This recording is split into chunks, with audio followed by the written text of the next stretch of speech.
Alright, g'day, hi and welcome. I just got an inspiration for a video after I've got bit by flies. Ow. Okay, this is my Sector 9. I know I got it upside down to you, but it's just kind of the way okay, I'll even try to put this thing the other way. So I just rotated my tires, did myself a good old-fashioned lube the wheel bearings. So I use the WD-40 to clean things out.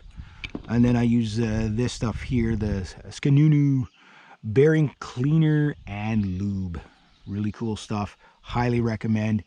I only use that to clean the gunk out. But so let's say you are, now old is a relative term. The older you get, like at 50, I mean, I'm still riding skateboards at 50, right? And to me, getting back into skateboards, longboards are going to be more for the older people for sure.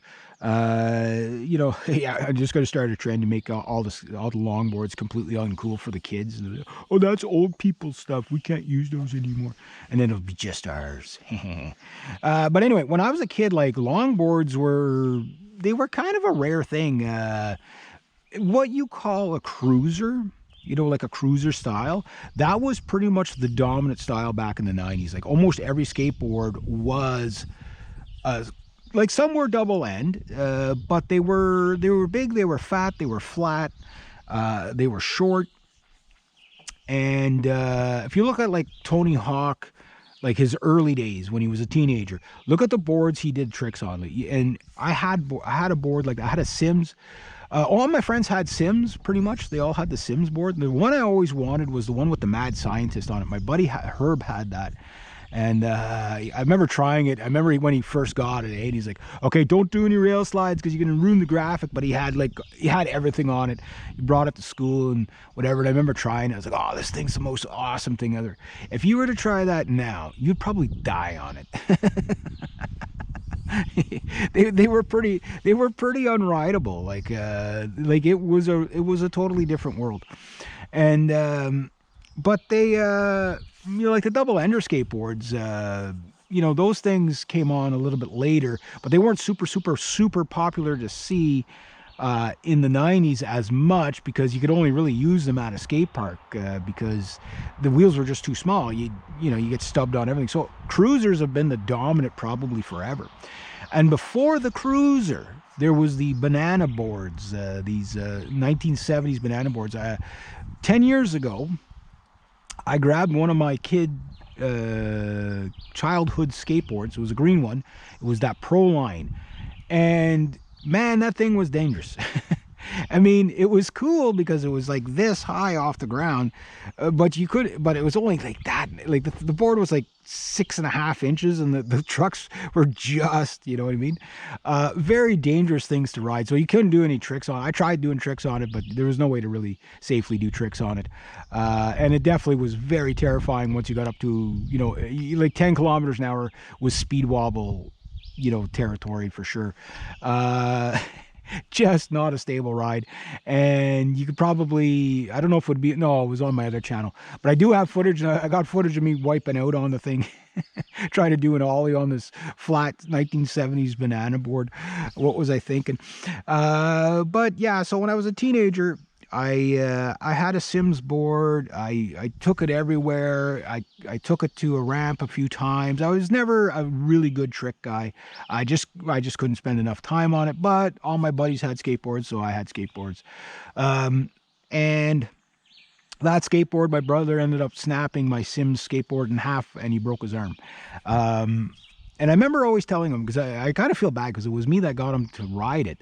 And when I moved out of the house, I left the board here, and I left it here, and I called home when, like, I'd usually call home every weekend, and I was talking to my mom, God rest her soul, and I said, what's new? She goes, your damn brother broke his arm on your skateboard. And I didn't know whether to be upset or laugh. I guess we know what I did. But I was like, oh no, how bad? She goes, oh, not bad, but I think he broke your skateboard in half. I said, oh, whatever, you know. I wasn't using it anymore than that. And I remember I came home and there was the front half, there was the back half of the board. I'll keep the trucks off and I'll get a new deck. And I never did. My brother, he's hated skateboards ever since. And my nephew, my brother's son, he was on this last year and he was starting to get it a bit. I make him wear a helmet and all the pads, and we're in the rink, and I really want him to get into it. At least the cruising boards, because it's fun. Like him and I were out last week. I was on the board, he was on his bicycle and whatever, and his bicycle's getting too small for him. And I want him to use the board. He has a little skateboard. You can't do tricks on it. It's just a cheapy kind of a cruiser type of thing. But just to get him used to doing that, right? He's 10 years old, so it's just that perfect age, you know?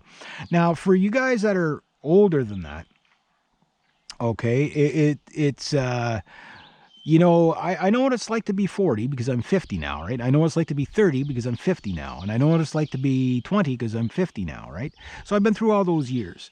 In my 20s, hand me a board, any board, I'll learn to ride it. Surfing, yes, I am a Canadian. Yes, I live in the north. I'm up here in Quebec, and yes, there are no big waves here. But if you go to Montreal, yes, you can actually go surfing in the St. Lawrence. It might be a little bit stinky because there's a lot of sewage in there, but you can go surfing in the St. Lawrence. So I've been on surfboards in Florida. And I've been on surfboards in, no, just Florida, I think. Yeah. So I tried it, right? And I was able to get up on the board and I was able to do that, right? And if I were to try it now, I don't know if I'd be able to do it. I'd probably eventually be able to do it, but it would be a lot harder. So in my 20s, no problem getting on a surfboard. Finding out about these things, it was only about 10 years ago where I just kind of, well, here's how it happened. I started watching, and this is probably, tell me if this is you in the comments, okay? You're about 35, 40 years old, or even 30 years old, whatever, and you start thinking of when you're a kid and you use skateboards, so you start to research, you know what you did, I know what you did, and you know what you did. You start researching skateboard wipeouts, didn't you? Yes, you did. Watching these little fuckers come off smacking their heads against the pavement, you know, scraping along. Yes, and you laughed, didn't you? You did that. I know you did that because that's what I did. And you know that even though it was cringe to watch and painful to watch, you enjoyed watching the wipeouts, and you're glad people uploaded those. But you also said, I wonder if I could do it again. Better than that kid, because that kid was stupid because he wiped out, right? And that's how all the other kids view it too. It's like, oh, he's stupid because he wiped out, but I can do it. And then he goes and he wipes out, and then the other kids say, well, no, he's stupid because he wiped out, but I can do it. And then the one kid that gets it, well, he's the hero, right? We all know how skateboarding works. It's when you're on top, you're on top. When you're on bottom, you're scraping the ground. Right? So you've probably done that. And that, but it probably still brought the charm of skateboarding back to you.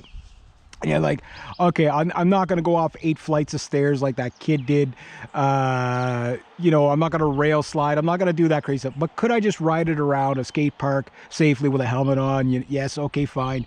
And guys, all you kids out there, you know what? I know you think it's uncool, but man, your brain is a very delicate thing. Every time you smack your head, that's Alzheimer's when you get older. You know what I mean? It's going to be bad enough if you don't smack your head. As a guy that's 50 years old, and you will get there, I'm telling you, don't smack your head. Wear the helmet. Wear the helmet.